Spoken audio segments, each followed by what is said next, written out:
Au programme aujourd'hui, des fuites ont révélé le futur petit SUV de Alfa Romeo. Nous parlerons également de l'avenir de Skoda. Et les voitures électriques sont-elles dangereuses face aux flammes ?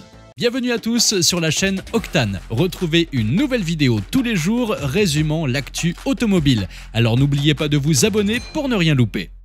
Alfa Romeo a fait le show dernièrement avec la présentation de la 33 Stradale, une bête de sport exclusive limitée à 33 unités. Mais le constructeur italien va faire son comeback dans le monde de Monsieur Tout-le-Monde l'année prochaine avec un SUV urbain qui débarque en fanfare sur la plateforme déjà vue chez les Fiat 600e, Peugeot 2008 et autres Jeep Avenger.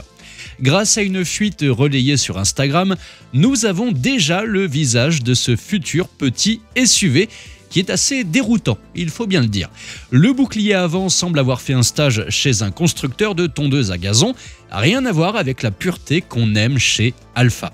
Les phares, eux, pourraient bien aussi faire grincer quelques dents chez les puristes avec ces diodes qui s'alignent comme un escalier en colimaçon, et d'autres vont froncer les sourcils et se demander si on ne serait pas face à un cousin éloigné du Nissan Juke.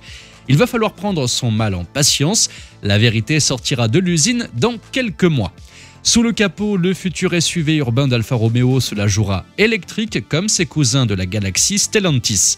Mais peut-être qu'il nous réserve une surprise. Une version essence se prépare en coulisses, histoire de garder le feu sacré. Rendez-vous dans quelques mois pour voir si la réalité dépasse ces rêveries numériques. On vous tiendra bien évidemment au courant, alors abonnez-vous.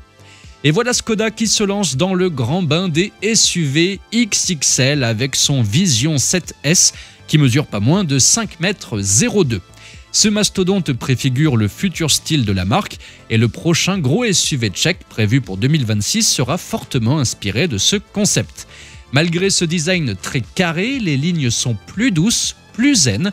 On pourrait presque se croire chez Land Rover, mais Skoda a réussi à évoluer tout en gardant l'ADN propre à la marque. Sur la face avant, on reconnaît la calandre typique Skoda, enfin la calandre factice, puisqu'évidemment il sera électrique. Ce gros bébé aura une batterie de 89 kWh qui offrira 600 km d'autonomie environ. On dirait que Skoda est prêt à nous servir un plat copieux. Reste à voir si ça sera à la hauteur de notre appétit. Passons maintenant à la dernière news. Fin juillet, c'était l'apocalypse à bord du navire Fremantle Highway, une flotte de 3784 voitures en perdition. Ça brûlait, ça fumait, ça crépitait. Mais heureusement, les hommes de l'ombre ont pris les choses en main et maîtrisé le brasier. Les flammes ont été vaincues, laissant derrière elles 498 voitures électriques, pas vraiment en bonne forme. Ces vaillants sauveteurs n'ont pas attendu que la situation vire au cauchemar.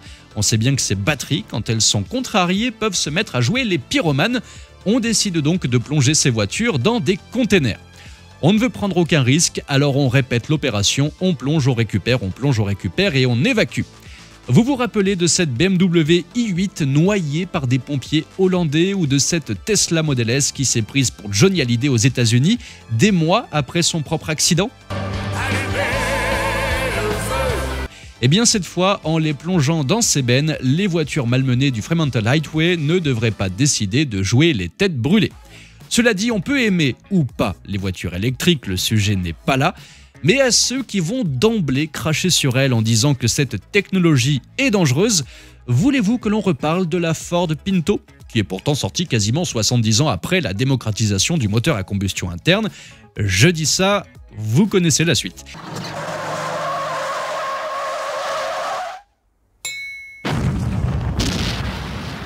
Et bien évidemment, il n'y a pas que la Ford Pinto que l'on pourrait sortir en exemple. Mais vous, qu'en pensez-vous? Et pensez-vous vraiment qu'Alfa Romeo va nous sortir un design si caricatural? Dites-moi ça dans les commentaires. Merci à tous d'avoir suivi cette nouvelle vidéo. N'hésitez pas à vous abonner, à activer la cloche des notifications pour être sûr de ne rien louper, liker, partager et vous pouvez également venir nous rejoindre sur notre compte TikTok. Ciao!